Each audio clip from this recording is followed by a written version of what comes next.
his name 3 times.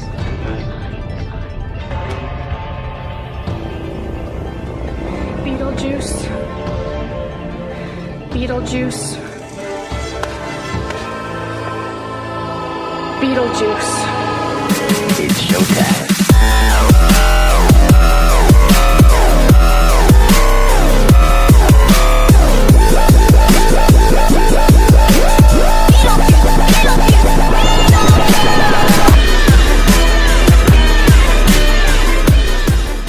Hey guys, welcome back to 31 Days of Halloween.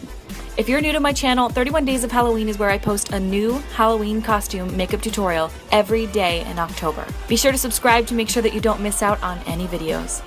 Today is a spin on a cult classic, Beetlejuice. I decided to do a half Beetlejuice and half Lydia Deetz to form this one ultimate Halloween costume. With the iconic colors and outfits, everyone is sure to love this costume. So let's get into the tutorial. I started by spraying my hair flat and applying a bald cap. When I applied the Prozade adhesive to my forehead, I applied it too low. Unfortunately, the bald cap adhered to it too low on my forehead, so I could not lift it up.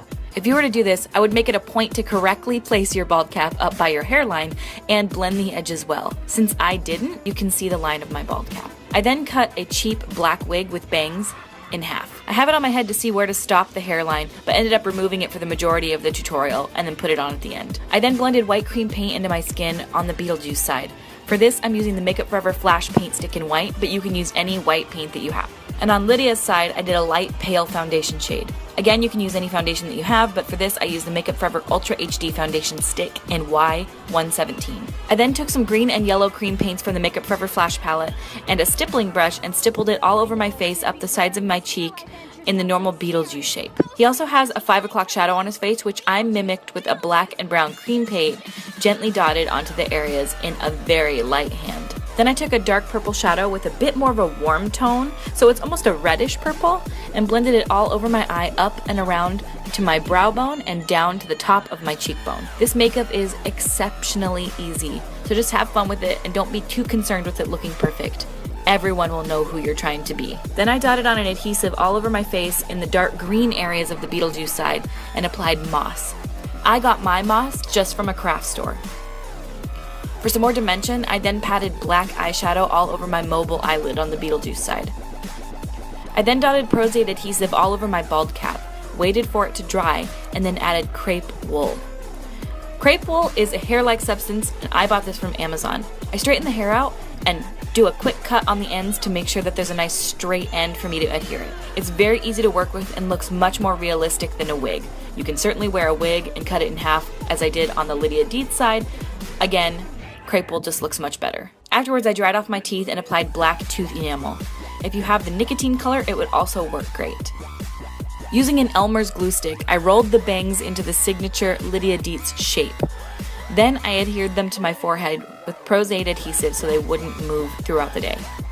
To pin the wig to my head, I just used bobby pins and stuck them through the wig and then through the bald cap into my hair. This worked great and it did not move throughout the entirety of the day. I stacked the piece of wig that I had cut off on top of the other side so that my wig would have more volume because Lydia's hair is big.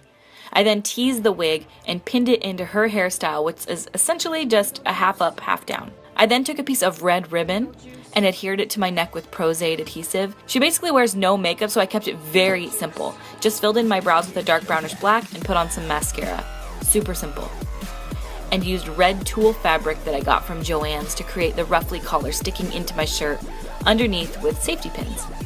This fabric was dirt cheap, so if you were to wear this for Halloween, I would recommend getting a red dress, cutting it in half and sewing it onto a black and white striped jacket that you also cut in half, so you can have a super realistic costume that you can wear in public. But for this video, I just did it the hokey way. I also went to Value Village and searched and found a red shirt that worked for my veil because it was a sheer material. If you can't find or afford the items for clothing, don't worry because this is super customizable. Either find a black blazer at the thrift store and paint white stripes down it, or find a white blazer and paint it with black. And that is it, you guys. I hope you guys love this makeup look. Make sure to tune in tomorrow and every single day this October for more Halloween costume makeup looks. Don't forget to subscribe to be notified when the videos go live, which will be at 5 p.m. Pacific